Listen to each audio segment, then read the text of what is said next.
Thanks for everyone coming in. What we're going to ask people to do is write in the chat. So at the bottom of your screen on a Zoom on computer, if you can write in the chat and tell us, first of all, where you are, because it's always interesting to know how far people are and how far they are. So write in where you are, write in if you're rooting for a particular author and your friend or family, and I'm a fan of Rachel, I'm a fan of Mark.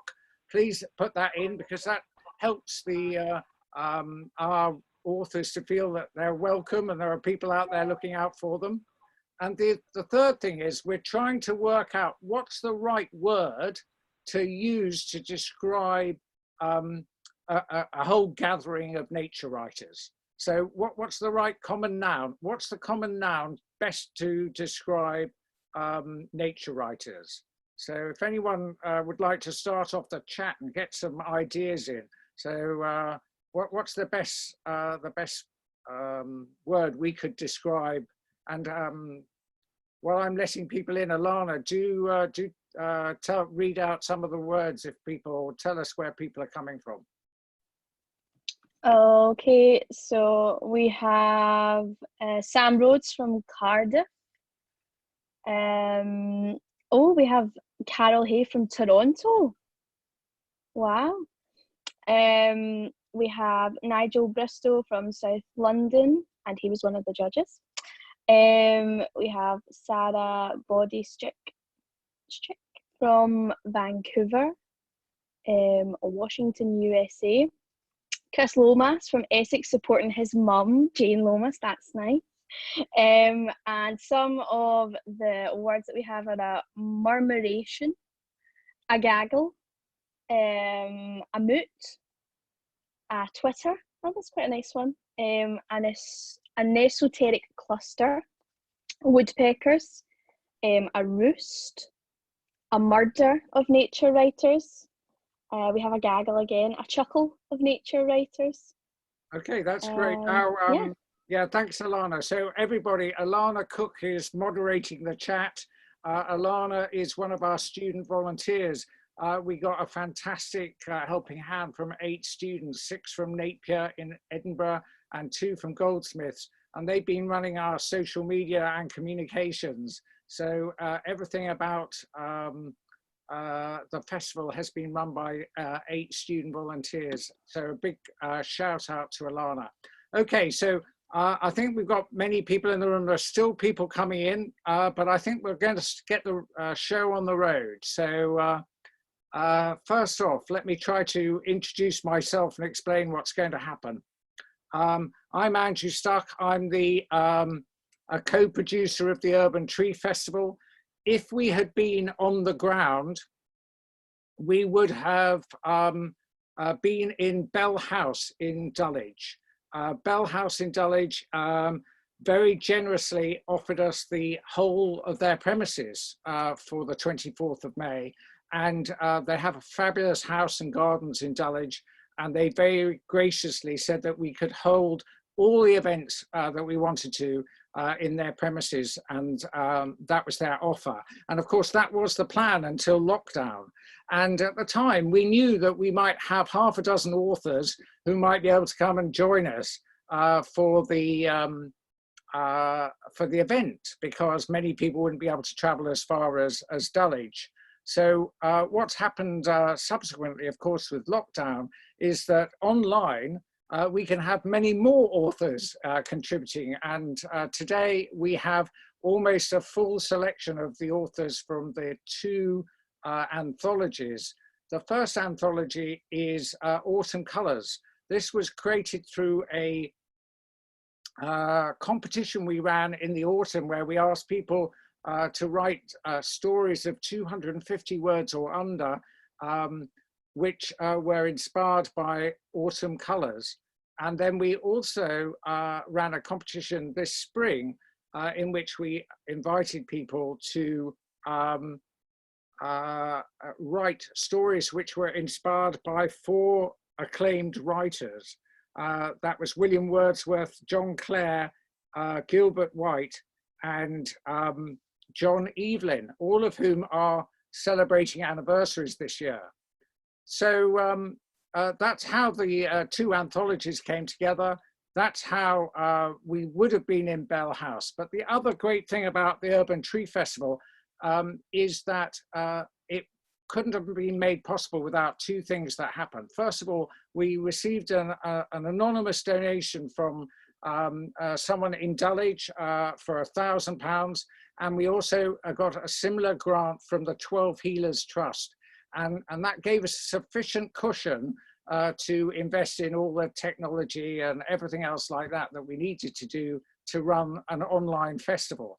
But what's really humbled us over the last 9 days is the tremendous amount of people donating to the festival. So we want to say a big thank you to everyone who has donated, and that's made a huge difference for us. So what we've done is we've created Canopy as a sort of physical souvenir that you can purchase and support future urban tree festivals. So at any time, if you feel you'd like to continue to support us, you can pick up a copy of Canopy for $4.99, including postage and packing, and the proceeds of that will go to future urban tree festivals. Okay, so fabulously packed afternoon. Let's get it started. What I'd like to do is I'd really like to invite our special guest, Vic Keegan, to unmute himself, or else I can unmute him, and invite Vic Keegan to talk to us a little about his poetry, why he's attracted to being a poet, or what's made him, and also to read some of his poems. So over to you, Vic. This is where we keep fingers crossed that he's here. Unmute Vic. I'll unmute Vic Keegan and see what's unmute. Okay, can you hear me now? We can. You can. Brilliant. Okay, thank you very much, Andrew, and thank you for inviting me to this really interesting event. I'm Vic Keegan, and I've spent most of my life on The Guardian, many years, and started writing poetry. I don't know why. Probably I wrote a lot of editorials, and poetry is a kind of natural progression of that. You can say what you like only in verse. I write about London, Lost London, a lot on the onlondon.co website, and also my poems on London, My London. I've written 6.5 poetry books, all of which are available on Kindle, except the Amazon Kindle, except the half which is in the process of going. So today I just want to talk very briefly about writing poems. Why? I think it's the most flexible writing medium. In these sort of postmodern days, there are no rules. You can scan or not scan, rhyme or not rhyme, be longer or shorter. I once read a whole novel that was a poem in iambic pentameter, another poem that was in effect one word long. A big asset for writing, I find, is the mobile phone. The screen is poetry size, and it's always with you. If you get an idea as you're walking along the street, you can write it down instead of forgetting it by the time you get back home. You can write on it. If someone is a quarter of an hour late for meeting them, you can get down and carry on writing, and you can research your poem on it. You can spell check it on it. You can even, is anyone listening, use the rhyming dictionary as well as the ordinary dictionary. So and you can eventually publish it on the mobile phone if you want. So I think that a mobile phone is a really good asset for getting things going. Today I've got permission to be a little off-piste. I've written half a dozen poems, recorded them on video, which are spread around the festival somewhere. So I've got permission just to go off-piste and just do 2 poems that aren't actually about trees, although what I say about them is also about trees. And I have another couple of poems about trees just in case. Now, where do poems come from? They don't suddenly drop out of the sky. You've got like going on the road to Damascus and a thunderbolt. You've got to be minded to think about what you might be doing. And there are 2 ways. I think that one of the most important things is to fix a deadline. Deadlines are the most creative instrument you can get. And if you can get a friend who likes doing poems, just fix a subject between you and a deadline. that does two things immediately. It stops you fuffing about, oh, shall I write about this? Shall I write about that? And when you have written about this or that, then saying, oh, how is it long? Is it finished? Is it not finished? If you have a deadline, then you've got to be there. It's got to be a real deadline. And even as it approaches, you suddenly find things coming into your mind that weren't there before. So I think the deadlines in most professions and in writing, particularly poems, are a really, really good and effective discipline. So it eliminates all the procrastination about choosing a subject. I write a regular poem once a month for a poetry group in Surrey, and they meet with books on a particular subject, and they just bring books about various different poets, and I always write one a month or two a month for them, and they always thank me profusely that I'm doing this, and I say, no, you're doing me the favour, because I've got a subject and a poem every month, and many of the poems in my books actually come from this poetry society. It's almost entirely old ladies, some of them even older than me. At a recent meeting, the 95-year-old left in her red Mercedes sports car, and the 96-year-old had to leave to go what she said was her first ever visit to the doctor. Everyone gathered, oh, what's wrong? And she said, oh no, children thought I ought to have a checkup. So I wonder asked them whether poetry was the reason for their longevity. And they thought, no, it's really a glass of gin each day. So they did that. So you can get poems by deadlines. The second way is to just be minded to look for almost anything that could make a poem. It could be a spider walking up the wall. It could be a football crowd. It could be people texting in the street. But once you've got into the frame of mind of thinking that you could make a poem, however bad, however small, out of what you're looking at, then I think that's a big step forward. And the poem may just reside in your daily diary, which nobody sees, or you may show it to people. You could put it on the web, and there are lots of ways of putting poems on the web these days. So the first of the two poems I'm going to read comes into this category, a totally mundane thing that I just kind of happen to think about. It's called Nun on a Train. Nun on a Train, yeah. She was quite short in the main, in a habit of dark blue, this nun on the train, who boarded at Waterloo. But I had to refrain. I had too much to do to ask her where she was going. Did she have doubts? Was she always right? What did she read? Did her thoughts wander in bed at night? This nun I nearly met on the train. At the next stop, she was up and out of sight, with a sort of a hint of a smile at me, and then was lost in the rain, the nun I nearly met on the train. So that's one that just comes out of a particular instance, which happened very quickly and was written very quickly. The second one is at the opposite end of the scale. I just thought about something that I'd like to write about it, and it got me into quite a bit of work.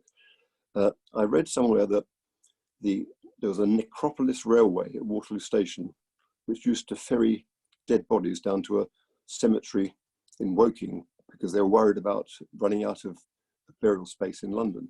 And there was a photograph there and showed the railway in the front of Waterloo Station. Then after a while, they moved it to Westminster Bridge Road round the corner, where if you go around there, you can still see it. The whole facade of the Necropolis Railway is there. They've taken the words off, and you go inside it as it was. And if you're really curious, you can go follow the back streets round, go up some slightly dodgy alley, up some stairs, and the end of the Necropolis Railway, the actual railway track is still there. It's not used, but it is still there. So I thought about doing this, and I looked around on the web, and I found there's a novel that had been written about the Necropolis Railway by Andrew Martin, actually quite well known. So I bought that, and that gave me a kind of sense of the atmosphere. But that wasn't enough, and so I bought a book, a factual book about the Necropolis Railway. And when I finished that, that was something I wanted to know about, the fact. And so I contacted the author, and he told me about the fact. I think it will be obvious what it is reading it. So that's an example of just having an idea and then just following it through. All the time you're reading interesting things, even if you don't write a poem. It's all very interesting. So here it goes, Necropolis Railway. The Necropolis Railway at Waterloo conveyed dead people, no matter who, from a station in London centre, no joking, to a fresh-built city for the dead in Woking. No probs, as long as you paid for a pass, which could be first, second, or even third class. As in life, so in death, you must know your place, as well as being in a state of grace. The most famous customer, so history tells, was communist founder Frederick Engels, whose principles should have, oh, let it pass. What does it matter if he travelled first class? You don't want dead bodies to lose any face. When you've gone, class distinction leaves no trace. On arrival at Brookwood, there's a religious test. One station for Protestants and a second for the rest. Remember, even when you bury your dead, there's a risk that a religious virus could spread. So, let's give thanks to the Railway of Necropolis for helping God sort bodies before the apocalypse. Okay, so that's the second one which came from a completely different causation from the first one. And I think that's my lot now, isn't it, Andrew? So I'll pass myself back to you. Well, thank you very much, Victor. And they were really great. And I have to be honest, I was brought up in Woking, and one of the first jobs I had as a teenager was mowing the lawns at Brookwood Cemetery. So I know all about the Necropolis Company. So that's fantastic. I'm glad there's a link there. All right, so what we're going to do next is we're actually going to introduce you to a couple of the judges from the poetry competition. As I was explaining, Canopy is an anthology of both poetry and short stories inspired by either these great writers or just a love of trees in your local neighborhood. And I'm no judge. Honestly, I have no idea what makes a great poem or what makes an engaging poem. So I thought it was best that I call on some experts. So that's exactly what I did. And I'm very grateful to both Peter Yeager and Ghazal Mosadeq, who very graciously joined in the competition, waived any fee, read through lots and lots of entries. And I'm going to invite both of them to read a little piece of their own work. So shall we start with Ghazal? Would you like to step up and tell us a little bit about yourself and what you're about to read? Sure. Well, my name is Ghazal Mosadeq, as I tried to pronounce it for everyone earlier. Thank you, Andrew, and the Urban Tree Festival. Grateful to be here. And it's been a pleasure to read your poems. Congratulations to those 3 poems that made it to the anthology. It was great reading them along with Peter Yeager. I am the founder and one of the editors of Pominar Press, which is an independent experimental press interested in experimental work, mostly multicultural and multilingual poetry is submitted to us, but we are basically interested in experimental work for the Pominar Press. What I'm going to read today is a piece that I wrote last year. It's for a collaboration. It was written with 2 artists in New York, and it was performed in 2019, March 2019 at MPAC, Experimental Media and Performance Center. And that was, the setting of it was painter was painting live, which was projected on 3 walls. And then the sound artist was also performing his sound. So the words were supposed to blend with music. I wasn't there for the performance or for practice or anything. It was a long distance collaboration. But I read, and this was published in the recent issue of Oversound thank the Oversound magazine as well. And as you said, to talk a little bit about the piece, the idea that I suggested for this performance, which the piece and the music and painting was centered around, was the imperial plant transfer, where plants were forced to travel from their country of origin.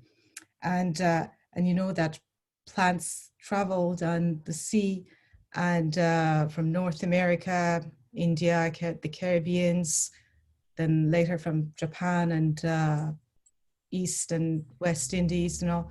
And these, well, some of these ships sank and then the seeds rotted and felt very sick traveling, which is not very dissimilar with what is happening right now on the waters of, with refugees and immigrants. So I was just basically trying to work with music and the environment, bringing the idea of these plants and their travel. It's called tree ring sequence. Because at first I thought every figure is a half. The southern hemisphere crescent upside down. It reflects okay on the water, but that's a reflection. Magnolias in boxes. Upward crawling sailors. You ask me, what is my number? My number is yellow, and the garden is hidden behind 3-meter wall and thick shrubbery. The garden is under the autumn sky. The garden is behind the brass, behind 2 brothers. The garden textured by the glass. Somebody in passing says velocity, water and seeds. Hello, magnolia. Wildflower, don't feel relentless. Violence is passé. It's time for the desert hibiscus to come to us. Rock hibiscus, Hibiscus donandaris. It's time for the trees, their woody anatomy, their tall figures, the embodiment of visibility, even through rain. Some must be from the same family. Security makes them strong. We are confused and undersettled.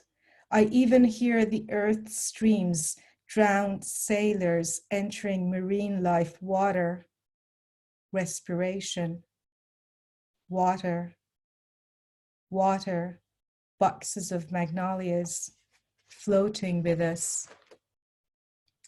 Water we're in is for the metabolic system of shoots above the ground. Inhalation of water, not a deep water blackout, just drinking of water. Their roots and crown systems with us under the water. We are uncomfortable and under the water. Our heart is not beating. We have consented to the rule of others. We aren't alone. There are leaf scars on home plants. There are male flowers. The fan-shaped leaves. Dear comrade, dear lilac, I've seen your purple anatomy, your microscopic cross-section. You homogeneous, you harmonious, you belong to others. Only one monkey puzzle tree survived in Chile after 1973.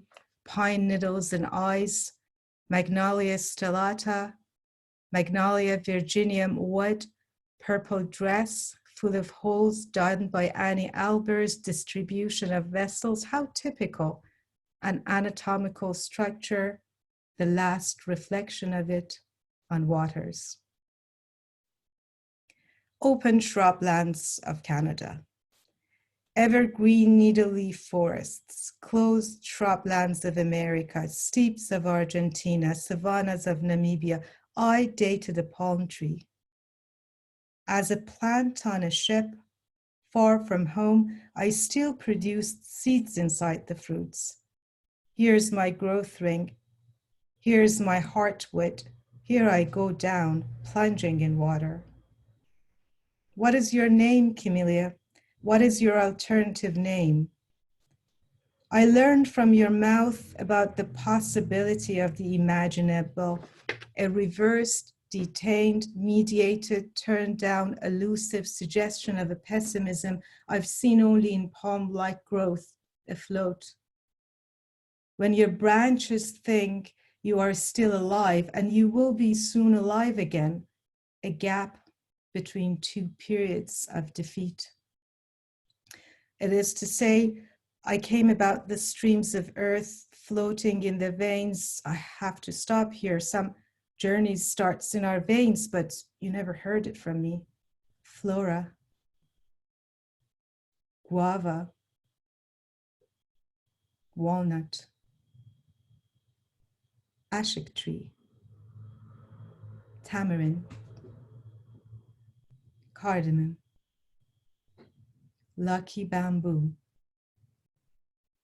cotton. That's why I didn't want you touching it. Sorry.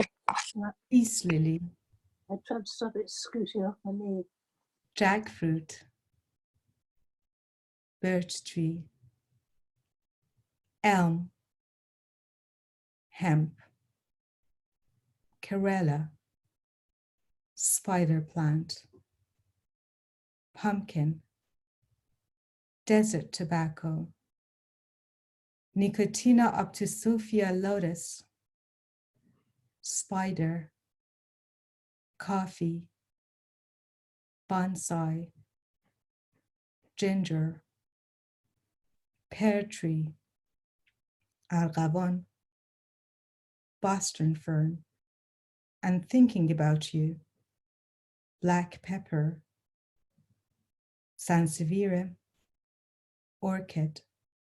Orchid brings prosperity, cacao, jute, lilac, fungi, yarrow, basil, cauliflower, hibiscus, reed, Uruguay. Uruguay is a flower. I love a woman there. Sage, wheat, sisal, oat, rabbit bush, cherry, flax, ash tree, salix salba. We'll be lonely without you.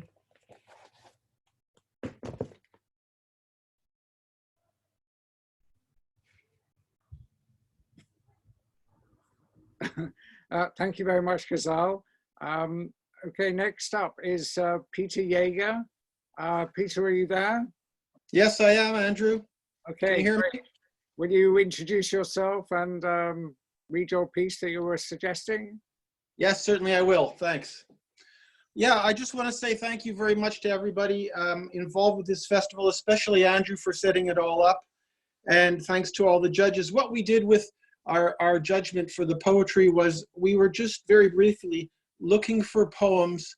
First of all, we were grateful for everyone sending in work in for trying to support this great, you know, this festival and to support trees themselves, really. But what we looked for were poems that were somehow out of the box, that they weren't the kind of norm of what we may think of when we think of a very traditional, straightforward poem. We were looking for more interesting, unusual kind of work. And we were happy to see that several people sent in something that was, quite interesting. So what I'm going to read is a very, very short excerpt from a much longer piece that I made in collaboration with another artist named Zoe Hope. She's listening now. And hi, Zoe, Silas, and Alma, to you all. And this is from something called The Grief of Trees that we made about, a few years ago. And I'm just going to read a very brief excerpt from it. You have to imagine it's a bit like trees having dialogue with each other. It looks like stage directions on the page where each tree is like a character. The grief of trees. Arbutus. Then comes a sudden jab of red-hot memory, and all this common sense vanishes like an ant in the mouth of a furnace. Black spruce, it's finally beginning to sink in. California redwood, I know I have a long road to go yet, and it's not likely to get easy for a while. Douglas fir, you don't need to protect your family or friends by putting on a brave front. Elm, how can they be gone so young? Himalayan birch, sometimes I wish you were here to tell me what to do. Japanese maple, whom will I call and get no answer? London plane, if it hasn't really hit me now, it'll hit me then. Maple, he will have a heavier rain soon, pebbles and dirt and whatnot. Norway spruce, there is a lot of invisible blanket between the world and me. Olive, I thought with time these feelings would go away. Poplar, you may feel the need to blame someone for the injustice that was done to you. Scots pine, would it be any easier if I moved? Tamarind, how could this happen? You, write a letter saying the things you never got to say. Thank you. Thank you very much, Peter. What I'm hoping is that everyone has looked in the chat and they've spotted that you can download a showcase program, but I'm not sure whether everyone can see that. What I can do is I can send a link, also a URL website link, because the program will give you biographies of each of the poets and the writers, as well as a key running order. So next up, I was going to introduce the short story judges. So the first up is Rebekah Lattin-Rawstrone. Now, Rebekah is also the editor of both of each of the anthologies. So Rebekah, over to you. Is Rebekah there? Hi, everybody. Sorry, just unmuting. Yeah, I've been really delighted to be involved in these chapbooks, mostly because I've learned a lot about nature writing. I tend to write about cities a lot, and this has taught me a lot about the importance of being patient, I think. I came across a really beautiful writer called Jim Cromley, who's written a book called The Nature of Autumn, and he describes that beautiful feeling that you have when you're standing in the middle of nature and you get this feeling that something is about to happen and time seems to slow down and it's almost all of your senses are heightened, and then suddenly this magical thing happens. You know, a bird comes flustering out of a tree and it feels very special.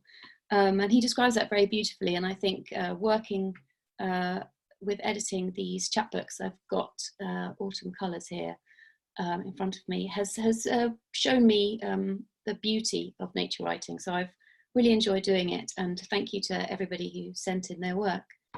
I didn't realise I was meant to be talking more about the chapbooks, so I went away and thought this morning, early this morning, I was like, oh, I think I'll just write something. So I've written the seed of a story, and it's very, very short, and then I'll hand over to someone else. So thank you everyone again. And as Andrew has said, you can buy copies of Canopy, which will support the Urban Tree Festival in the future, and also Autumn Colours. So do that. So yeah, this is a seed of a story called The Wood. This isn't silence, but as if you've walked inside a bubble shielded from the modern world, it feels like it. You stand and the noise of the wood opens up to you, the sounds of leaves as the topmost branches sway in the wind, birdsong, the scuffle of squirrels, and beneath that life moves through the soil. And beneath that life moves through the soil, root, sap, flower, insects at work, burrowing, building, nesting, collecting, weaving. You can breathe. It's like magic, this time travel to a country once entirely green, and your body remembers. The scent of cow parsley sweet and sharp against the back of your nose, sun a dappled warmth, fine strands of spider's web, sticky kisses. Then the sting of nettle, the snap of a twig, the frozen deer, ears alert, waits for your next step. So thank you. And thanks everybody for sending in your work. Really enjoyed reading it and editing it. Great, thank you very much, Rebekah. Okay, next up is Nigel Bristow. I'm hoping Nigel's there. Hello, I'm here. Nigel, if you can introduce yourself and. Okay, well, I'm going to probably lower the tone of the proceedings after Rebekah's rather beautiful reading and sensitive comments, and the other judges as well. I think it's quite something to follow poetry with such kind of clattering prose as I'm about to offer up. But thanks to everyone who sent in their stories for both collections, and to Andrew for entrusting me. I think I'm kind of uniquely unqualified in the sense that I think it's a phrase that Woody Allen coined before he was banished, to be at two with nature. So I'm not a natural reader of.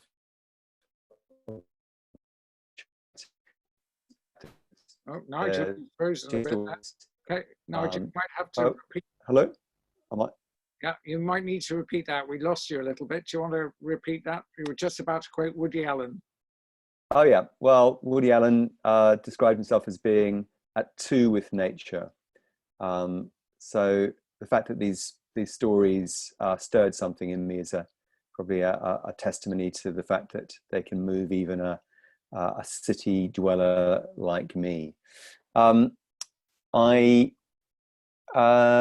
read this great Clerihew, which is a 4-line comic form, which I thought was very timely.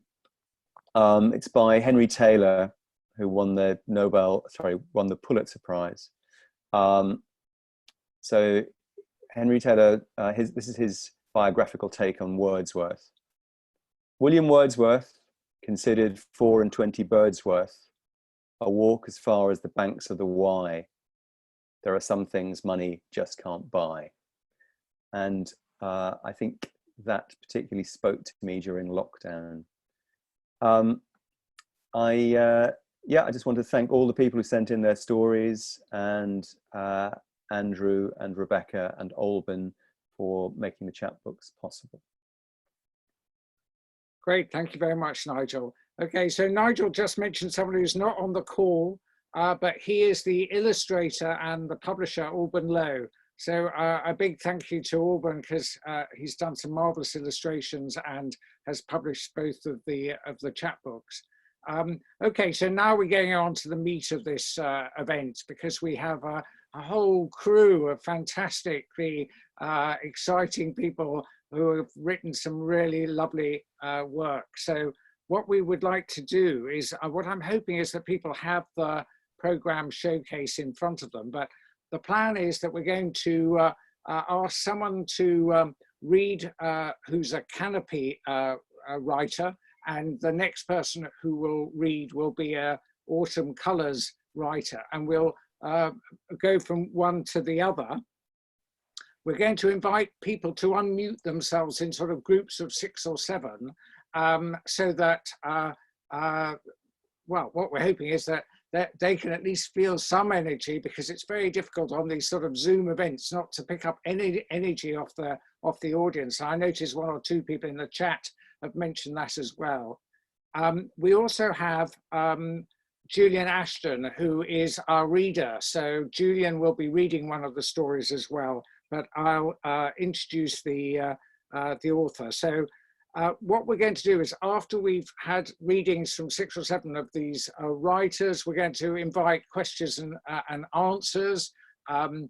Rebekah has kindly offered to answer any awkward editorial questions that might be posed, because I won't have a clue.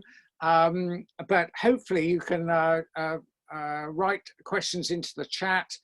We can get some questions to the authors, get some feedback from them, and then we'll move on to the next group.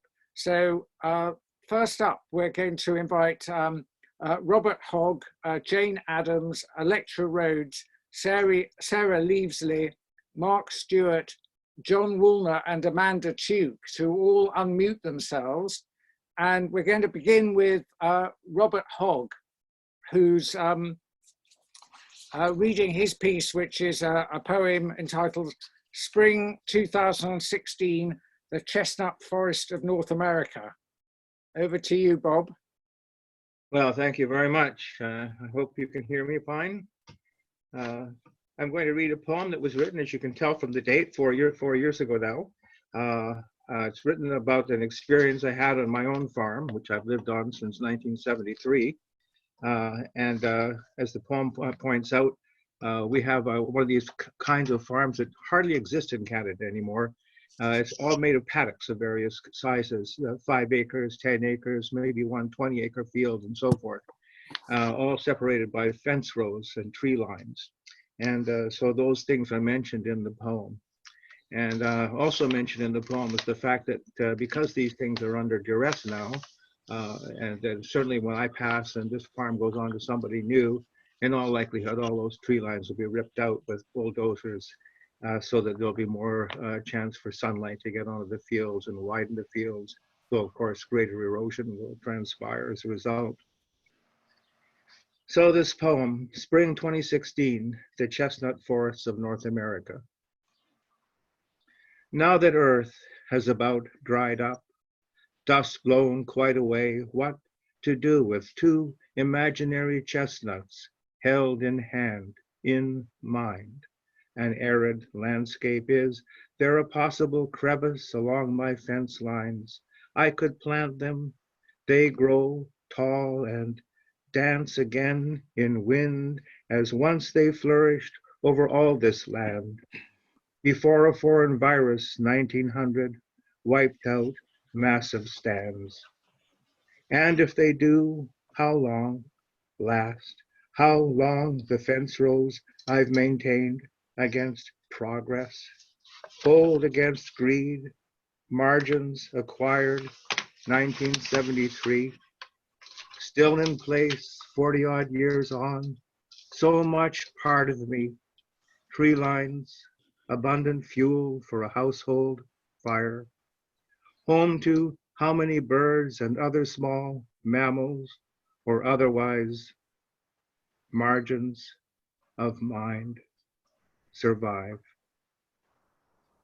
Amid which now, imagine these 2 chestnuts, 40 feet tall and steadfast, might prevail.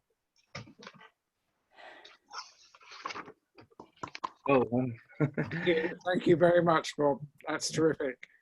Okay, so next up is Jane Addams, who reads her story, Autumn Dawn. Hello there. I was actually born in London, in Hackney, but I've spent the last 50 years working my way south, so I'm now living in Dorset. And this piece was actually inspired by a very early morning walk I took near to where I live now. It's called Autumn Dawn. Darkness hunches over the path. My boots clack on occasional flints as I stumble through potholes filled with October rain. Dark liquid surfaces promising an imagined solidity. I'm a dusker, and this morning a dawner, thrilling in the in-between time when nature hangs temptingly within human reach, but never quite close enough to touch. As dawn crawls nearer, my cold breath curls smoke-like round my cheeks, hanging in a single plane as a windless day arrives. Colours emerge, muted, a brown mud path scattered with sharp orange-edged stones, hawthorn hedges, still green-leaved and red-berried, winter thrushes absent and yet to strip them bare. A lubberly badger appears, his white-striped face like the reflective strip on a workman's coat, pointing him homewards, home after a long night foraging for worms, happy that the rains have come to soften the summer earth. I stop and crouch, making myself small before he senses me, smells me, his small eyes unlikely to see me unless I move. An acorn clatters through the canopy above before coming to rest by my feet. The badger and I both watch it, and then he wanders on, and I catch his strong, musky scent on my tongue, mingled with the smell of fallen leaves and a distant wood smoke fire just lit. Thank you. Thank you very much, Jane. Next up is Electra Rhodes. Thank you, Andrew. My name's Elle Rhodes. I live in Cardiff. Normally, I'm an archaeologist, and there were two writers really that influenced this piece, Gilbert White, John Clare, who I love very much, mainly because of what I think of as the consolations of the local and the parochial and the domestic that you find in their work.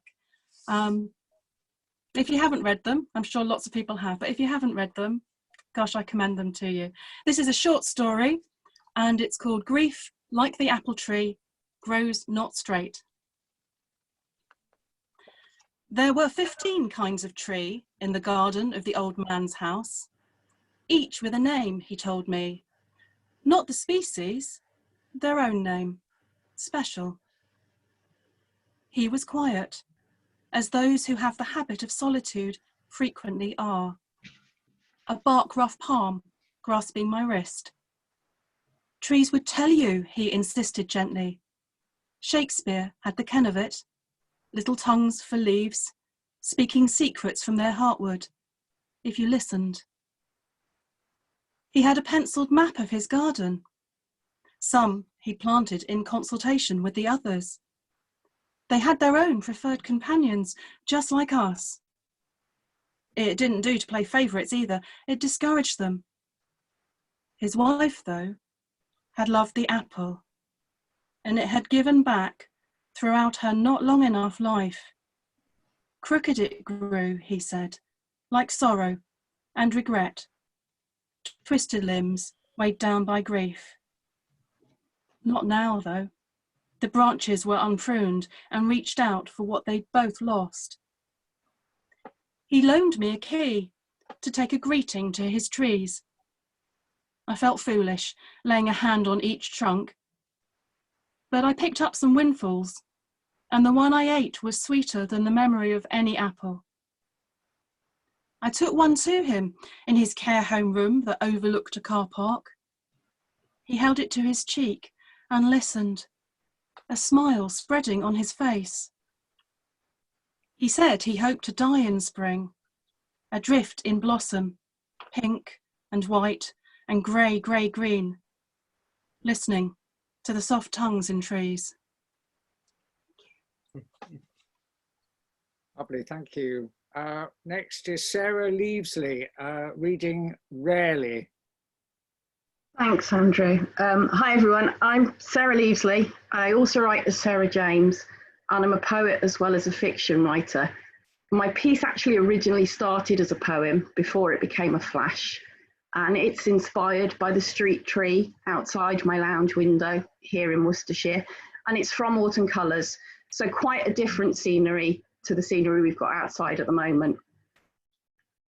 Rarely. The silver birch's top leaves fly first, like a balding scalp.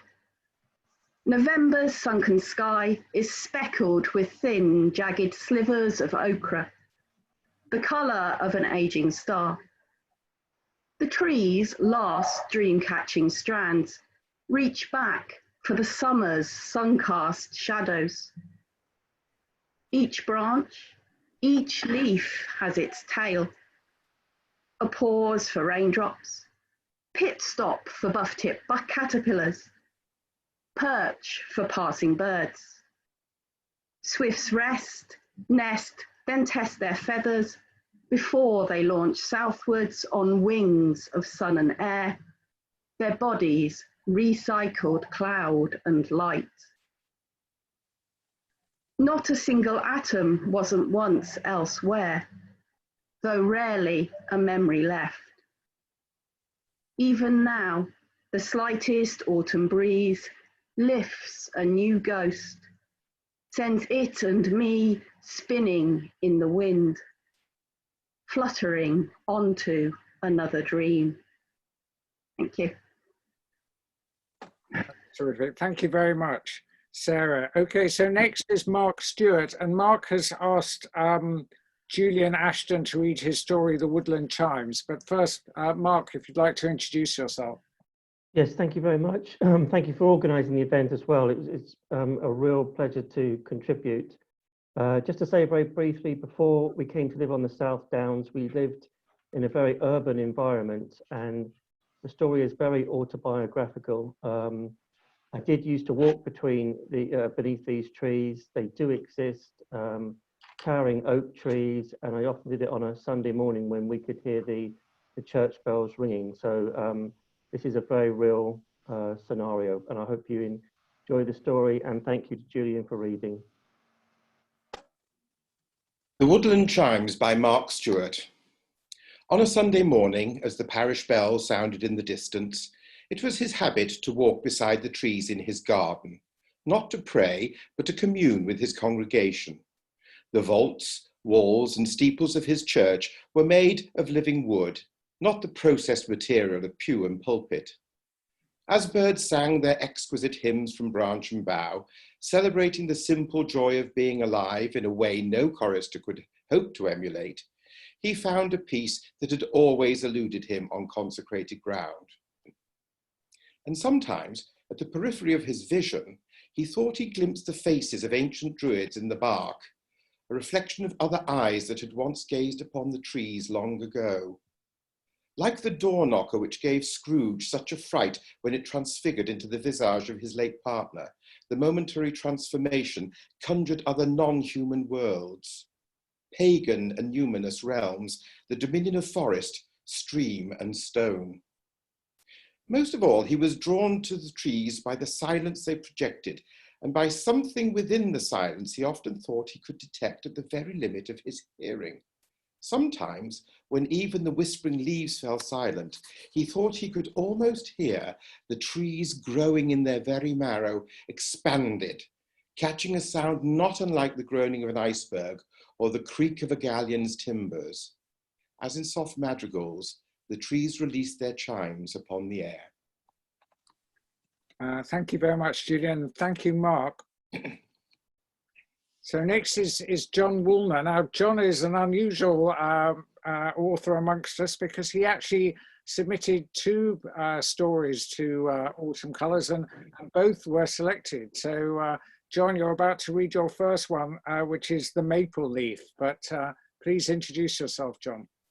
Yes, so hello, my name's John Woolner, and I live in Exeter in Devon, or actually I live on the edge of Exeter in the countryside, which is really nice. So I'm overlooking lots of trees at the moment, which is wonderful.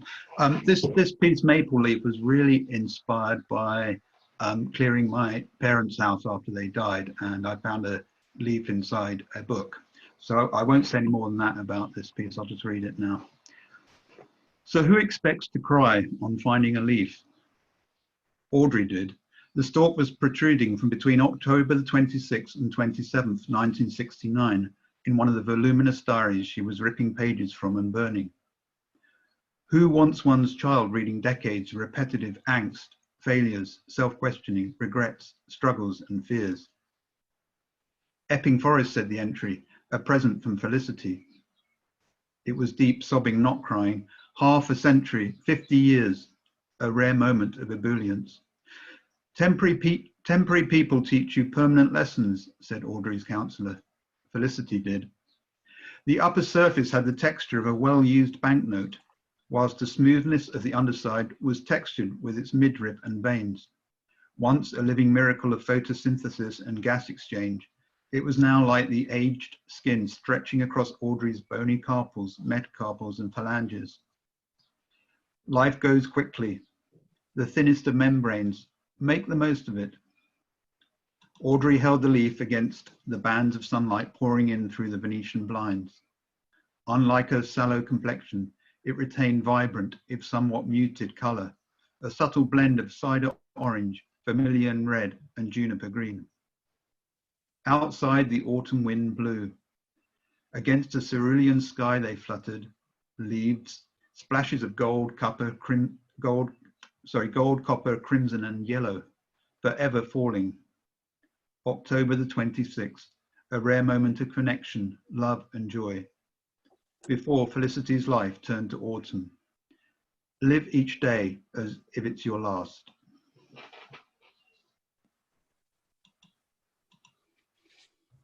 Thanks, John. Right, next up is Amanda Tuke. Amanda, are you there? Yes, I'm here.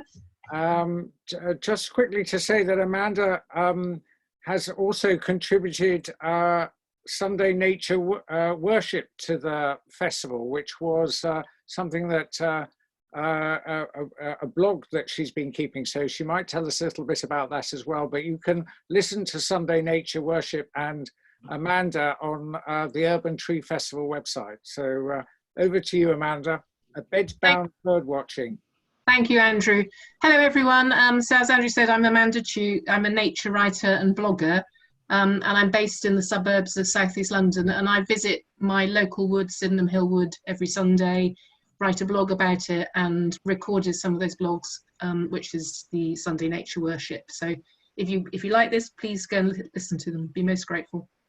I was inspired to write this particular piece by the conflict between feeling very sick in bed in the early stages of lockdown and being desperate to be in Sydenham Hill Wood on a very sunny spring day.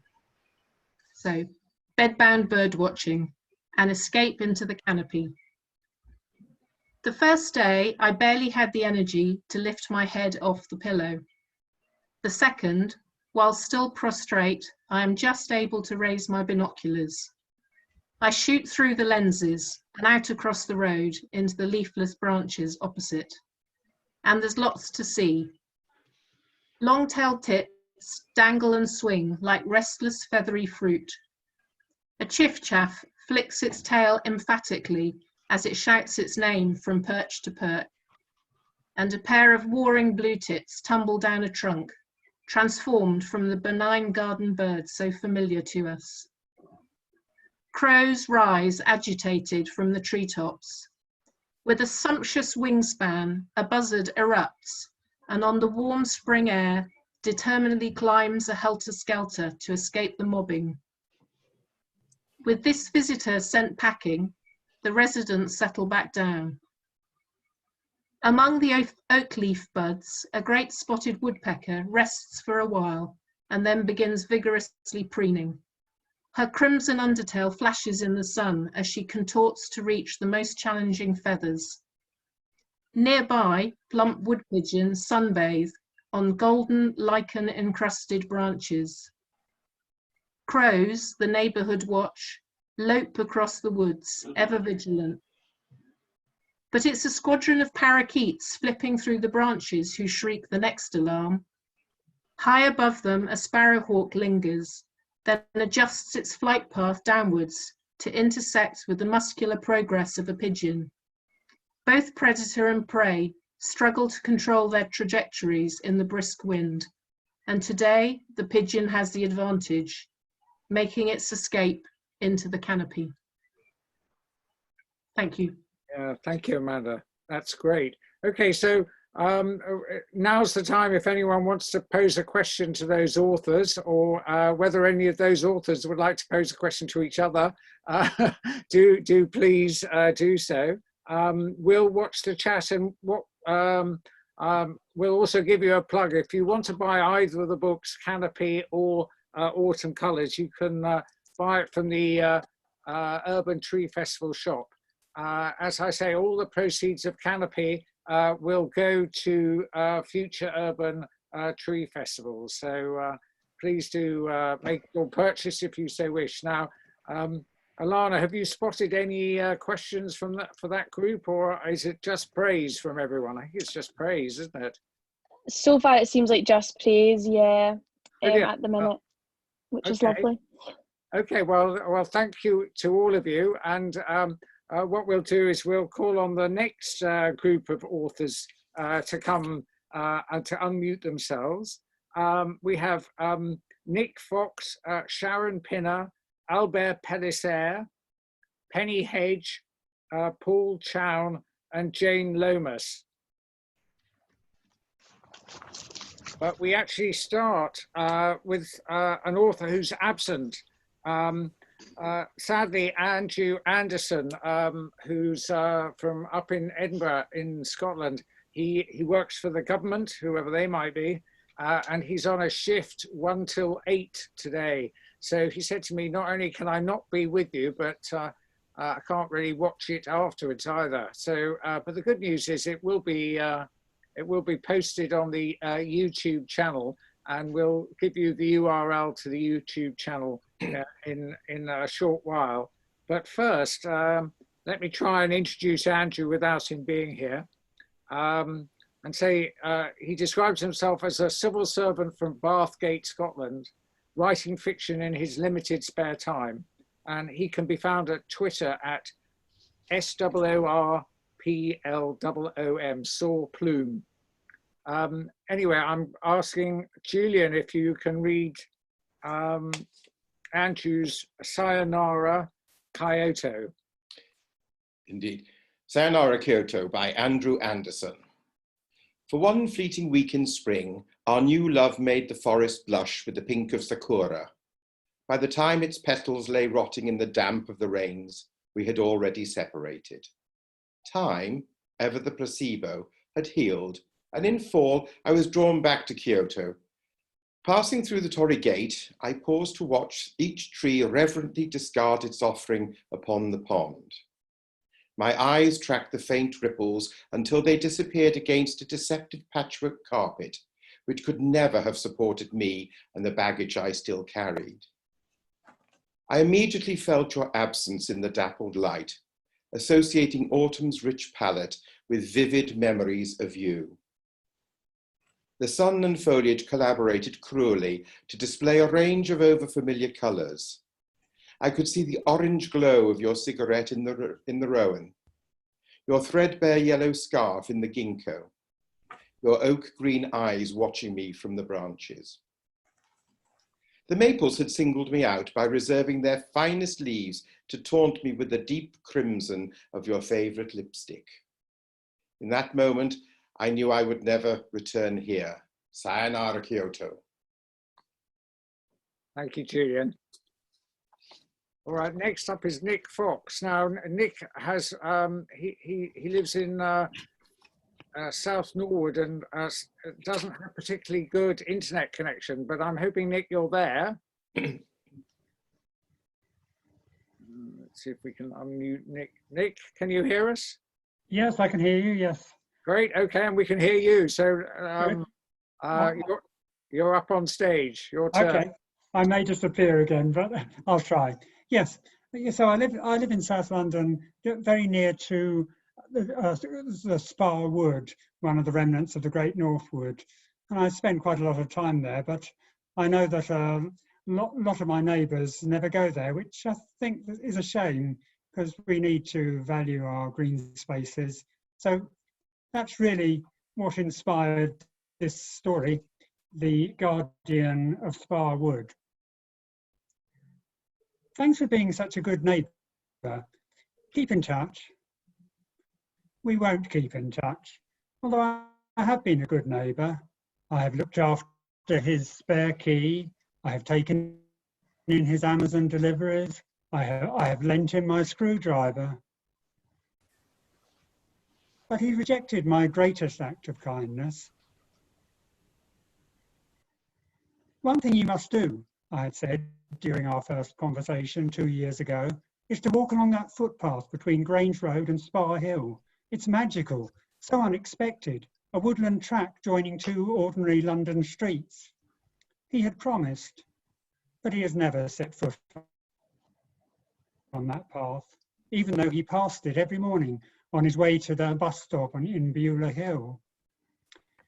He has never walked those few grassy metres to the ancient oak tree that goes password. This tree is my friend. Passing it, I shall see its smaller companions, the horse chestnuts, hazel, holly, ash. I shall hear a great spotted woodpecker drumming on a tree trunk by day, a tawny owl hooting at night. I shall see snowdrops in the spring and hawthorn berries in autumn. This world is mine because I have befriended the oak. It has stood there for over 300 years. Its three gnarled, ivy-clad trunks, spreading branches that twist over the path. I wanted my neighbour to be the oak's friend as well, and now he is leaving. His loss. Nick, thank you, but we lost about the last two paragraphs. I'm wondering, Julian, would you be happy to just read the last two paragraphs? Surely. Please read it, yes. Or do you want me to? Do you want the last two or all of it? No, I think we lost it from This World Is Mine. Okay, right. Okay. This world is mine because I have befriended the oak. It has stood here for over 300 years. Its three gnarled, ivy-clad trunks spreading branches that twist over the path, forming a leafy vault above the entrance hall of the wood. I wanted my neighbour to be the oak's friend too, and now he is leaving. His loss. Thank you, and apologies, Nick, but you froze on screen and your audio got very gnarled, rather similar to the tree trunk. So, but thank you very much. Next up is Sharon Pinner, Explosion of Colour. Okay, hello, I'm Sharon Pinner. My piece was written following a walk of 7 miles each way to watch the firework display at Midsummer Common in Cambridge. Explosion of colour. Bang, bang, bang. 3 amber weeping willows descend from the sky before fading away. Several loud claps announce the arrival of huge, warm white dandelion clocks, which explode into multiple mini copies before dispersing. No time to reflect on these as more showers of reds and greens, silvers and golds, oranges and blues enthrall the crowd. Hedge-height white tendrils rotate at high speed before evaporating, exhausted. Nothing stays long. Afterwards, a huge fire is lit and the orange flames shadow dance with the nearby copper beeches. Thank you. Thank you, Sharon. Next is Albert Pellicer. Albert is going to read his poem, Passage Imbued with Tree. Yes, hello.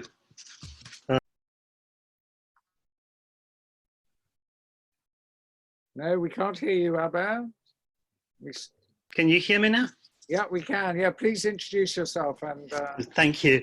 Yes, thanks for this inspiring festival. And I'm really touched to be part of it today.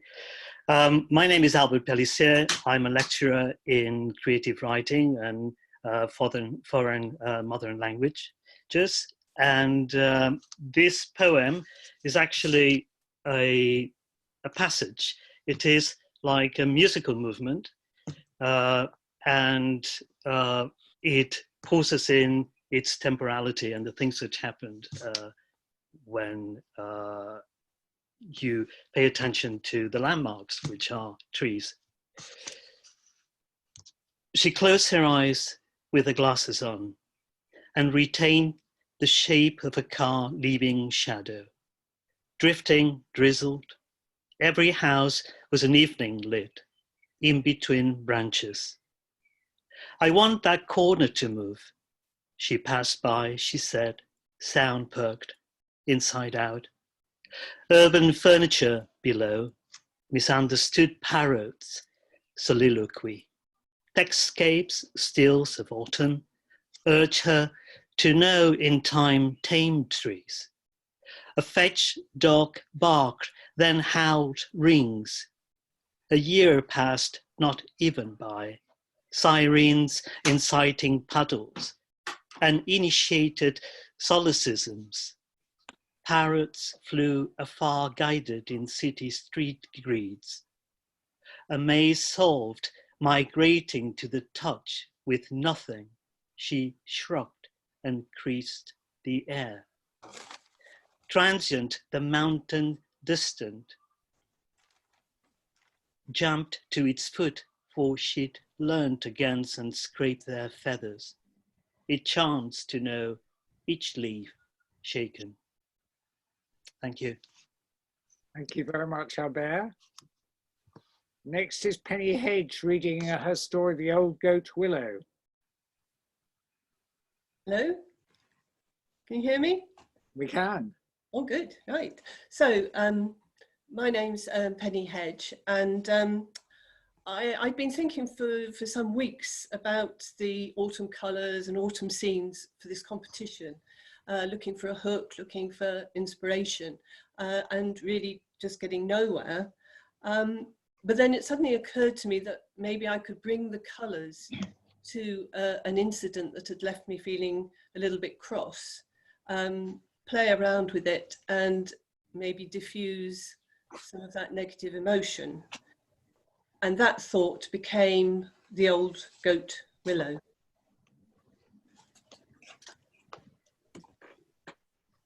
She was still green when the slumping goat willow nearby started messaging her through the mycorrhizal wood wide web.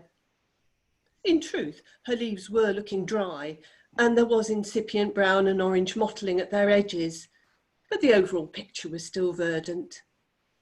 The willow hadn't aged so well. Not that much older than herself. His shallow roots were beginning to slip, his yellowing canopy top-heavy from an overgrowth of silvery old man's beard. When he said that he wanted to embrace her, she noticed how much he had hollowed out inside and shuddered. How had that happened? For so many years, she had admired him, the golden halo that surrounded him, glowing out of the mist. Always there, always busy, but remembering from time to wave his branches in her direction. They were old friends, not close, but comfortable. It happened all over the wood, of course, old trees leaning more and more on their young companions. But she wasn't young, and this wasn't how it was between them. She was a maiden tree, mature and upright, proud of her galls, the scars that dropped from dropped, redundant limbs, the glossy tan epicormic buds pricking her bark. This was how life had shaped her, made her strong. And then that careless message from an old friend, but to someone she didn't recognize. I want to kiss you. What? Me too? She thought, finally seeing red. Thank you. Thank you very much, Penny. Okay, so next is Paul Chown, and Paul Chown has asked for his story to be read by Julian Ashton, but I'm just going to invite Paul to introduce himself. Hello, I'm Paul Chown. I work in the public library in London. I got the idea for this after reading John Clare's poem, A Wish, in which he yearns to be buried in a churchyard beneath the thick shade sycamores decay. So that's what sparked this story of. Thank you. Sycamore Steak by Paul Chown. I walk through the gate into St. Mark's churchyard. The only sounds to be heard are from the crows cawing in the adjacent fields and my footsteps on the paved pathway. The noon sun is directly overhead, but there's no warmth in the March wind. I can't see anyone else here, but I feel eyes watching me. At the end of the path, I find what I'm looking for, a white marble sarcophagus split open by the 20-foot sycamore. It's guarded by green iron railings. This is the grave of Sir Anthony Carlisle, a member of the Hellfire Club, whose debauched and dissolute life came to an end in 1792. The legend goes that after his death, he reappeared to the locals, assaulting them and spreading pestilence. Finally, the rector exhumed Carlyle's body and drove through his heart a stake carved from a sycamore branch. The sarcophagus was resealed and the village was never disturbed again. But over the centuries, this sycamore cracked open the marble, and it is said that the sycamore grew from that stake. I stand in the sycamore's shadow. I seem to hear a groan. I lean over the railings, straining my ears. Then I turn and run. In the lane outside, I lean against the wall to get my breath back. My heart is thumping and my knees feel ready to buckle. Am I going mad? I think I heard a man whisper, "Help me!" Thank you very much, Julian. And thank you, Paul, for writing that. That's terrific. Next up and last in this group is Jane Lomas, reading The Edge of the World. Thanks, Andrew. Hello, everybody. My name's Jane Lomas, and I live in a village in mid-Essex. My husband was diagnosed with terminal brain cancer last year on the 4th of January, and he passed away just 83 days later. After 33 years of marriage, I needed to make sense of it all and recalibrate, so I ran away to Shetland for a month to be battered by the elements, to write, and to begin to heal. In Shetland, I found peace, beauty, and the strength to go on. And that's where I wrote this piece, The Edge of the World. My fair isle jumper mirrors the moors, all muted colours and quiet contours. One foot in front of the other, that's all, I think, as I try to set a rhythm. The wind picks up and the rain is needles on my face. I tighten the cord on my hood, my head down, on I go. This is why I came to Shetland, to the edge of the world. For my body to be lashed by the weather, the scars echoing my bruised heart. A punishment for still being here, to tip over and be with you.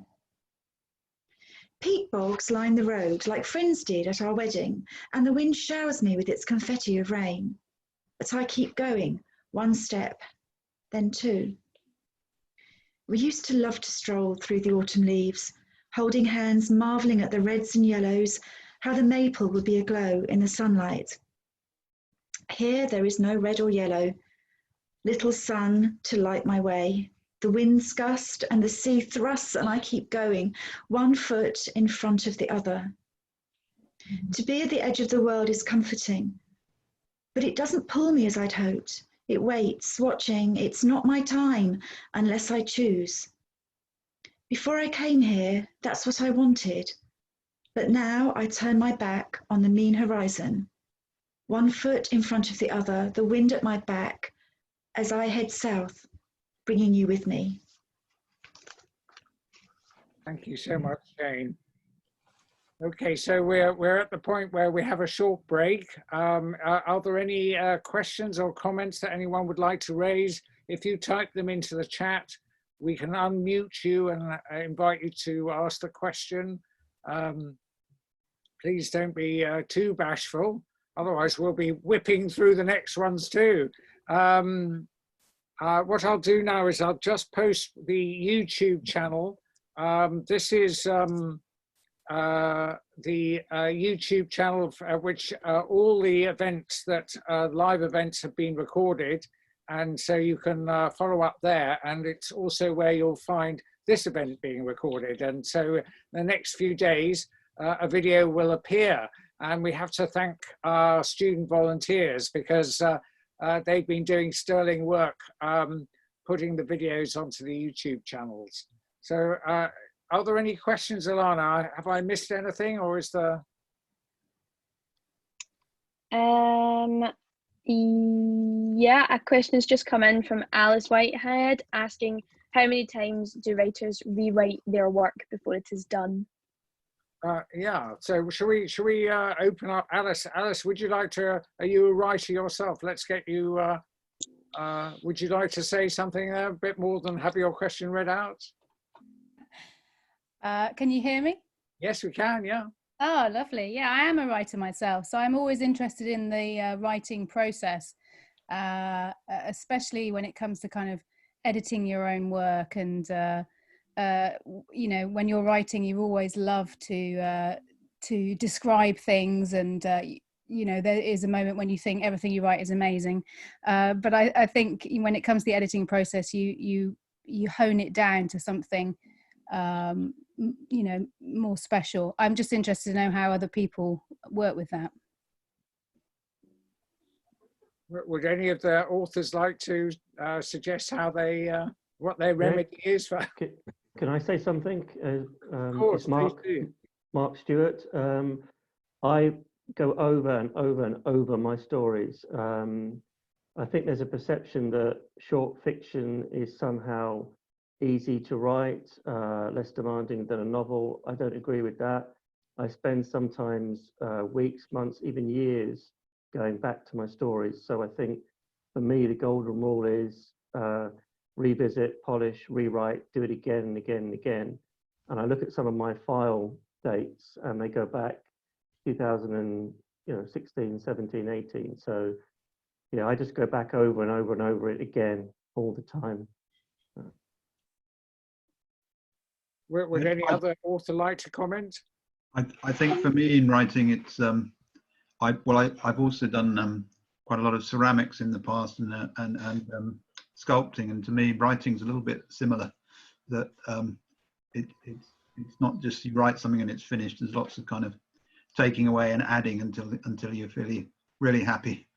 So I think it can take a long time to write a piece. I agree with Mark on that. Can I give the other side? Which is, I find if I edit too much, and I do have, if I have too long to edit something, which is why the advice about deadlines earlier was really good, then I will over edit it to death. I get nervous about anything I've done that's a bit unusual or a bit weird and go, oh, actually it doesn't work, and get rid of it. When I can't do that and I have to just give something in, then I find it works a lot. I tend to do better, or it seems to work a lot better. And then when I go back to it after a few weeks, I think, oh, actually, yeah, that was all right. Whereas if I'd looked at it day after day after day, I'd have taken everything out of it, if that makes sense. A different side of it. Everybody's different though, aren't they? It's interesting, Rachel, because my first piece that I read out earlier, I actually wrote that very, very quickly and didn't edit it hardly at all. But the second piece, I wrote a lot of editing on. Yeah, the piece I'm going to read out, I wrote in about an hour, about an hour before the deadline. So.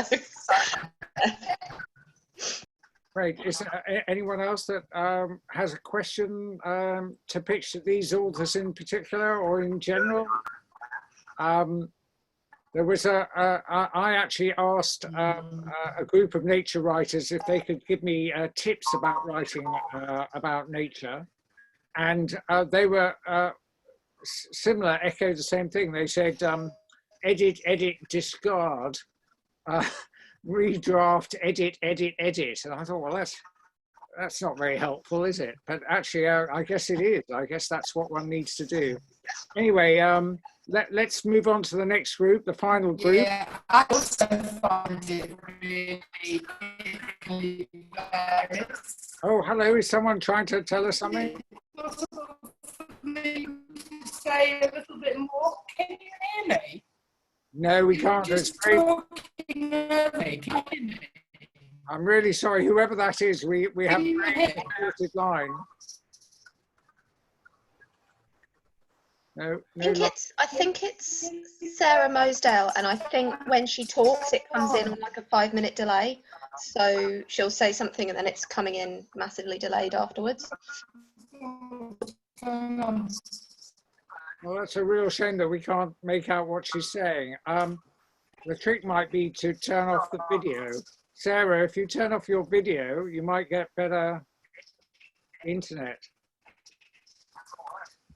Can you hear me? No, she's frozen altogether now, poor thing. So, okay, so let's move on, and hopefully we'll find her back again. So if I can invite the other authors to come on, which includes Sarah, so hopefully she'll become unfrozen. But if we have Rachel Playforth, John WOOLNER, Joseph Surtees, Deborah Harrison, Rachel Dowes, Luke Bradshaw and Mel Davies. Yeah, I need to know if you can hear me. it's with incredible difficulty. Do try and pose your question. No luck. I think we need you, Sarah, if you can turn your video off, that might help. I think it was off. It's Sarah Mosadeq, as it says. Can you not hear me? Sarah, it's very difficult to hear you. I'm sorry. Wow.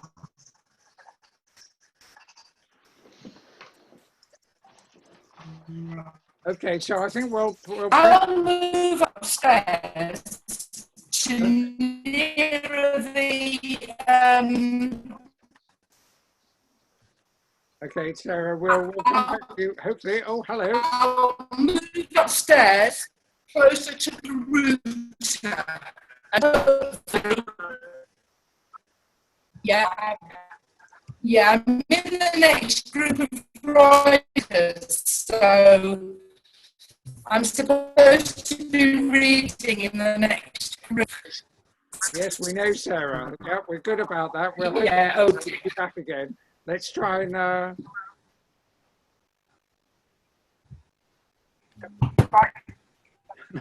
okay, well, these things happen, folks.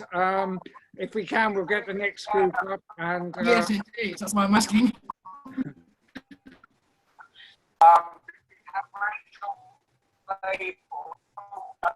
Joseph. Okay. Very bizarre echo, isn't it? You can almost hear my thoughts going through the different authors. So I'm not sure what's going on. Anyway, we'll hopefully. Can you hear me now?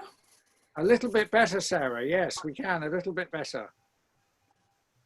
Could we put you on mute and then come back to you when it's your turn to read? Yeah. Okay. So let's start with Rachel Clayford. Rachel.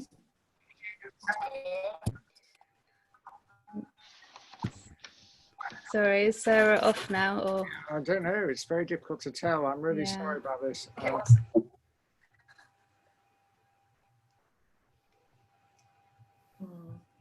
What?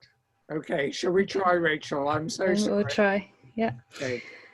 Rachel's going to read a poem on being asked about my favourite tree. Okay, I think, am I good to go? All right, yes, thank you very much for having me.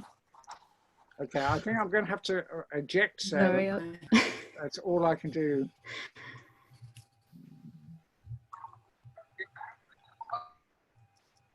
I popped her in the waiting room. Sounds dreadful, but I'm not quite sure what else I can do.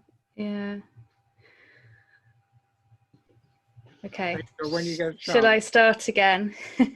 Yeah, thank you very much for having me. This poem was partly prompted by a question that I saw on Twitter, which is probably why it's such a short poem. When I thought about my favourite tree, a particular one came into my mind immediately, even though I hadn't probably thought about it consciously before. I commute to work every day by bus, a bit less at the moment, obviously, although I work for the NHS and I am still travelling into work sometimes.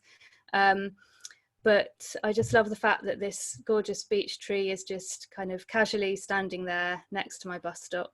And trees have that kind of magical combination of being both constant but also constantly changing. And I think the ones we walk past every day do become almost more like friends. And you find that feeling of sort of familiarity and immediacy, a bit like Elle was saying earlier in Wordsworth and in Clare as well. So, on being asked about my favourite tree. In autumn, it's a steady flame. In spring, a teardrop or an egg. A comforting shape I could hold in my hand. A feather of ink on winter skies. A fellow traveller waiting for the bus.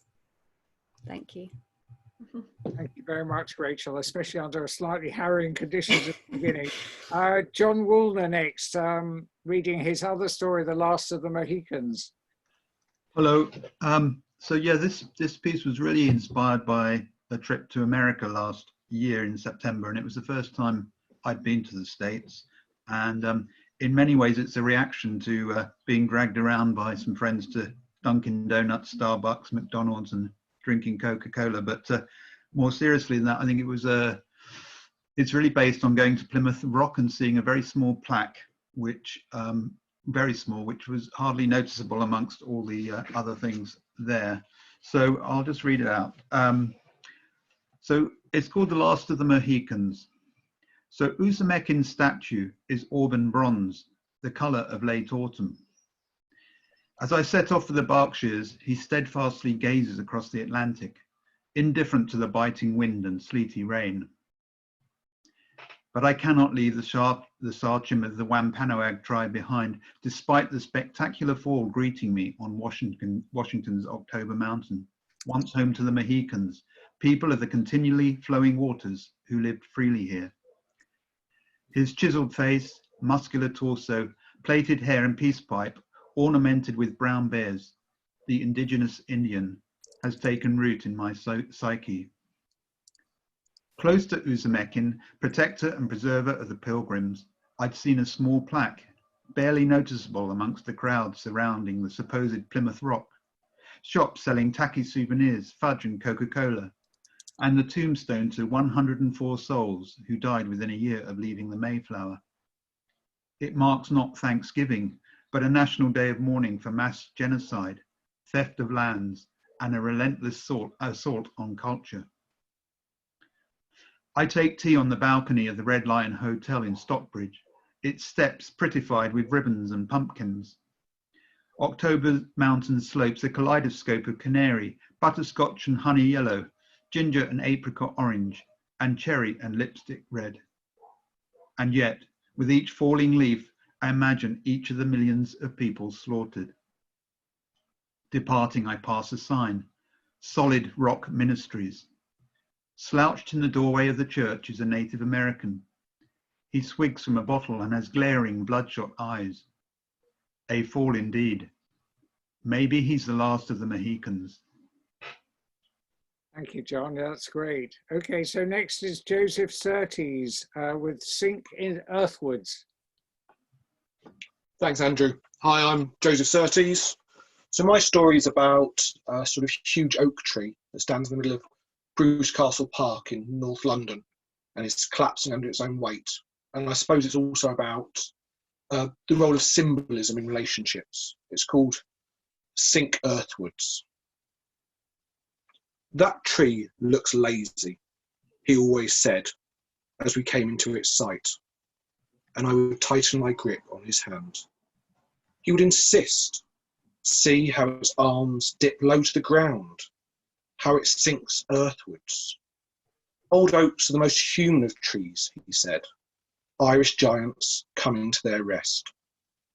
I would trace my finger down the inside of his arm, marvelling at the warmth of him, at his spread over me. Look, he used to say. He reaches towards us, rooted, asking us to take his burden. When I kissed him, I tasted earth, the presence of spring, the sap and life within. Why are you still, I say to his oak now? Why you still and not him? Your scars deepen you. He has placed him under you. I sit beneath his oak, as old now as it is, as he will never be. I rest my hand against the trunk and imagine ancient skin.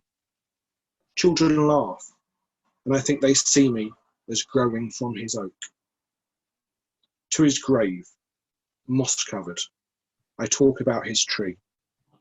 It still reaches down towards the earth that holds you, I say. Do its roots reach you too, I ask? Are you intertwined?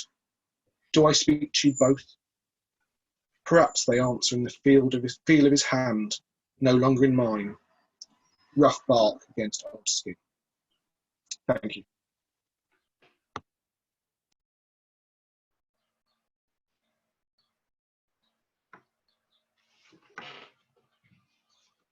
Good. Sorry, thank you, Joseph.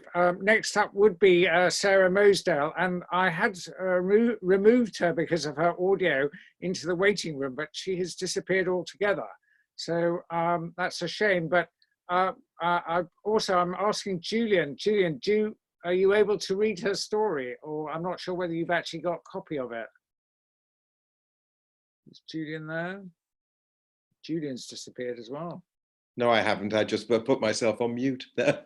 Have you got No, there was no, unfortunately, no copy of Sarah's. Okay. Is there anyone else amongst the authors got a copy of Autumn Colours that could read Sarah's story, or shall we move on? I can if you want, but bear in mind I've not read it before, if you know what I mean. I have it though. Yeah, thank you very much. Please do. Okay. A Little Night Music by Sarah Mosadeq. He's a taxi driver, works evenings. Her phone will ring and it'll be him. Okay if I drop round later. A perfect gentleman, he'd never appear unexpectedly.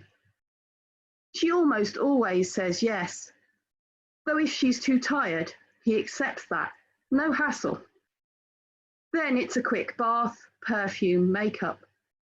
Once compared to the young Elizabeth Taylor, she wouldn't be seen dead without full face makeup.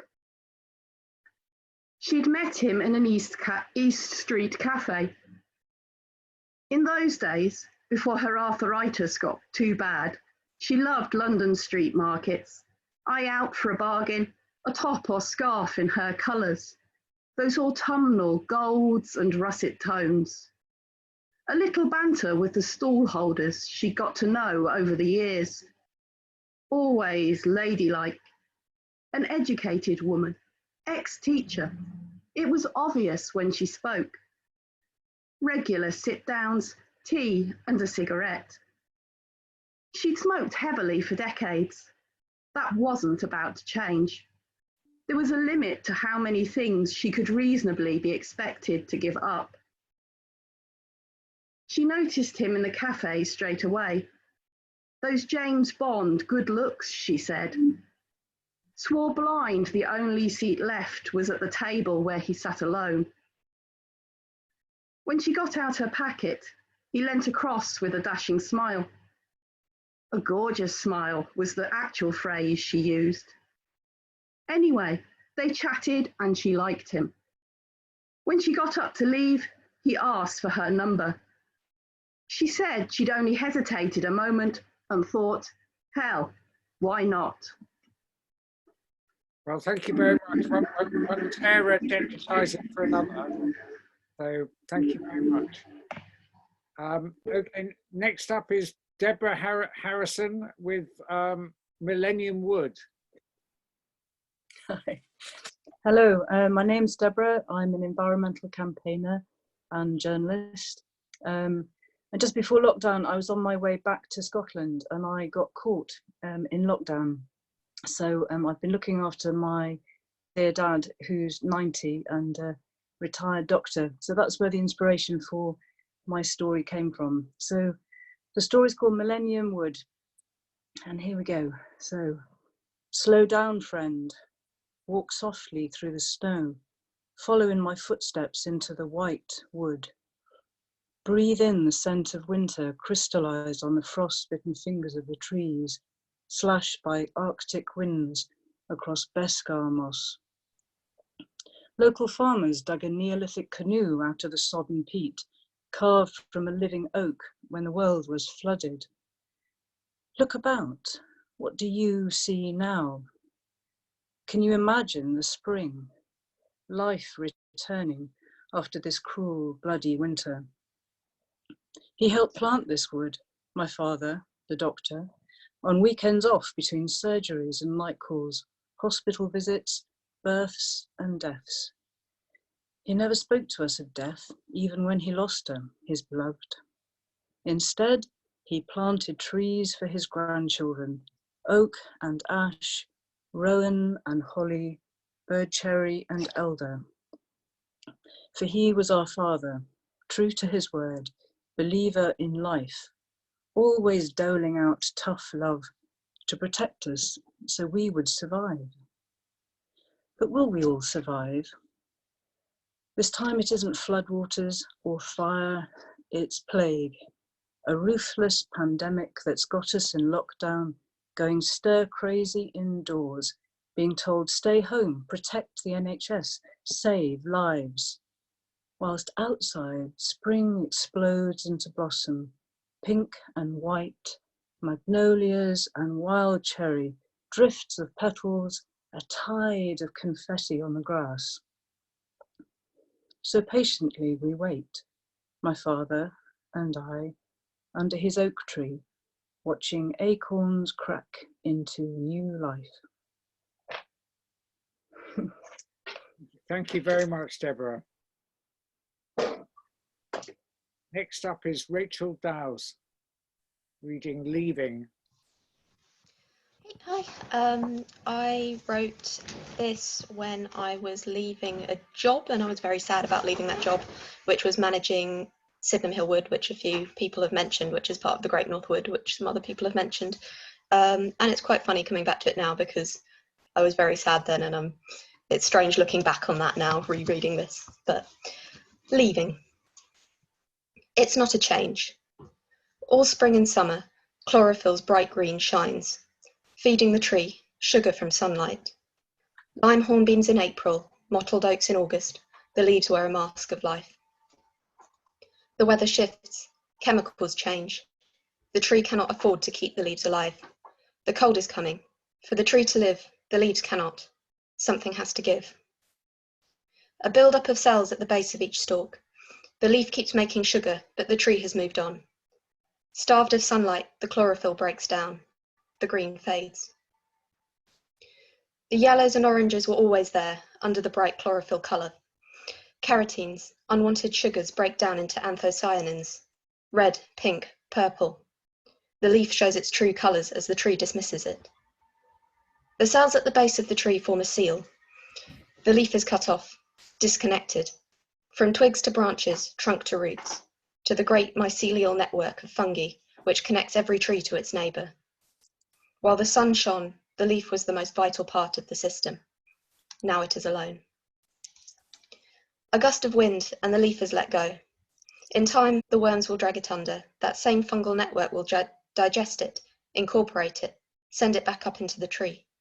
But for now, oak leaf after oak leaf after oak leaf patterns the ground. I am dizzy with it. Thank you, Rachel. That's great. Okay, next up is Mel Davies. Her story, Autumn Colours, is going to be read by Julian Ashton. So first of all, Mel, do you want to introduce yourself? Yes, hi. I'm trying to work out how to put my video, turn my video on. Oh, here we go. Hey, hello everyone, hi.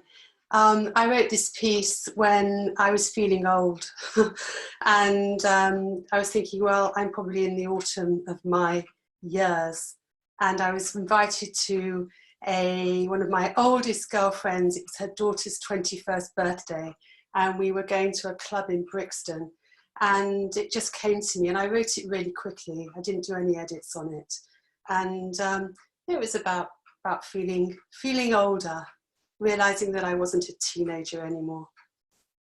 Thank you, Julian. Autumn Colours by Mel Davies. I look at myself in the mirror. I am consumed with a sense of loss. My face, once smooth and luminous with green soft eyes, now had faint furrows like boundary lines on a map. When did they arrive? Was it sudden? I can't remember. My hair, once luxuriant and admired by many, now thinning with trails of silver appearing like a nebula of galaxies. I gaze at myself, and my younger self looks back and winks. I'm walking along a path, the winter light shimmering through the leaves. I'm bedazzled and transported to a memory of being in my grandmother's kitchen as she bakes a Parkin cake for bonfire night. Nothing else matters. I am young and life appears eternal. The stability of the seasons and my impermanence all imprint a memory. It is golden and resplendent and forever young. I'm getting ready to go out. It's a Saturday night. What colour to paint my eyes? It's a 21st birthday party, and I'm thinking about my own birthday when I was 21. The mirror illuminates an aging face, my face. I apply black eyeshadow and start to layer my eyelashes with thick black mascara. I smile. The creases round my eyes do a dance like the autumn leaves caught and circled by the wind. A memory conjures crunching leaves and golden sunlight streaming as my feet touch the ground. All is still, beautiful in its waning, glowing in the light. Thank you very much, Julian, and thank you, Mel. For those of you who are unaware, Mel is one of the co-producers of the Urban Tree Festival. Okay, last but certainly not least, Ruth Bradshaw to read her story, A Flash of Colour. Hi, I'm Ruth Bradshaw. I'm another South Londoner, and my piece is about a place called Brookmill Park, which is one of those tiny pieces of green space in the capital, which I think people have found even more valuable in recent months, having places like that you can actually get to when it's harder to go further away to experience nature. And it's called A Flash of Colour. Shortly before the River Ravensbourne completes its 11-mile journey to the Thames, it runs along the edge of tiny Brookmill Park. River and park are squeezed between an A road and the DLR, a narrow slither of green and blue among the rail lines and residential streets which dominate this part of London. It doesn't look too promising on a map, but is where I often head when hoping to encounter something of the wild that lives beside us in the city. Today, a grey heron stands hunched and motionless on the riverbank, barely 30 feet away. It's so still that I almost mistake it for one of the replicas people use to deter real herons from taking fish from garden ponds. The autumn sunshine illuminates the mosaic of fallen leaves beneath my feet and makes patterns on the slow-moving water as the wind gently sways the surrounding willow and elder trees. Pausing a while to observe the soft colours and unhurried movements of this scene, I'm so intent on watching the heron that I nearly miss its flashier neighbour. The first appearance is more sense than seen, as though the sudden bright streak of movement has created a change in the atmosphere. Alert for it now, I keep my eyes on the river and the overhanging branches a few feet above the water. A minute later, I catch the return flight, a flash of turquoise and a whir of wings as the kingfisher heads back upriver. Thank you. Thank you very much, Ruth. And well done, all of you, for reading aloud. Alana, are there questions in the chat? Or has anyone got questions to answer? I think there was a question came up that Rachel Playforth spotted. I'm not sure. Yeah, there was a question for Rachel. Hold on, I'll just move back the way. For Rachel Playford. Oh, there's so many comments and praise in this chat. It's so nice. Regarding her multimedia poem sequence, there was a question. Who asked that question? That was from Nigel Bristow. He said that it would be interesting to hear more about it. Yeah, Nigel, do you want to ask the question of Rachel? I think Alana's pretty much asked it. It would just be nice to hear a little bit more about this multimedia poem sequence. Yeah, sure. So anyone that lives in Sussex knows that we have twitterns. In other parts of the country, they're probably called twitchels or ginnels or something else similar, but little lanes often joining up other roads. And so my sequence is going to be online with live Google Maps mapping the exact sort of position of parallel lines of twitterns and with photographs mixed in as well. It's not quite finished yet, but it will be soon. Thanks. Anyone else have any questions to ask of any of the authors? We're all sort of blown away, are we? So that's lovely. Well, that's great. Anyway, okay, so we're in very good time. We have about 10 minutes left, but we can end it early. We could invite Vic Keegan. Vic, you're still with us? Would you like to read another poem, Vic? Is he there? Are you there, Vic? When you ask these people, you're not necessarily there, so I don't know. No, that's not going to happen. So anyway, okay, well, look, everybody, thank you very much for taking part. Thank you very much for attending. Oh, Vic, you are there. Vic, yeah, I couldn't unmute for some reason or other. Oh, yeah, would you? I was wondering whether you'd like to read another of your poems, or whether you'd like to. Okay, I'll read one. There were two here. Just read one. One was about the yew tree, which Greg Packman was terrific about yesterday, about the age of the yew tree. But I'm going to read about the ginkgo, because they're both similar in terms of age. The yew, as an individual tree, it is the longest, so it can grow for up to 2,000 years. But the ginkgo is the oldest species and genus. So let me read Ode to a Newly Urbanized Tree. Of all the trees that nature has endowed, there's one alone outshines the crowd. Its name is ginkgo, culled from the Greek. Its history others can only dream to seek. First seen in China in the remotest place, it long predates the human race. Ginkgo, you're the only tree that survived from the era when dinosaurs thrived. Your fossil foliage tells a tale, for of trees you are the holy grail. Nowhere else can anyone find a tree that's truly one of a kind. You're the only species of your genus, and there's 270 million years between us, from the time when your ancestors gave birth to the longest surviving tree on Earth. Scientific researchers have now found out you survived diseases, the ice age and drought, because of protective chemicals within that snuff out diseases before they begin.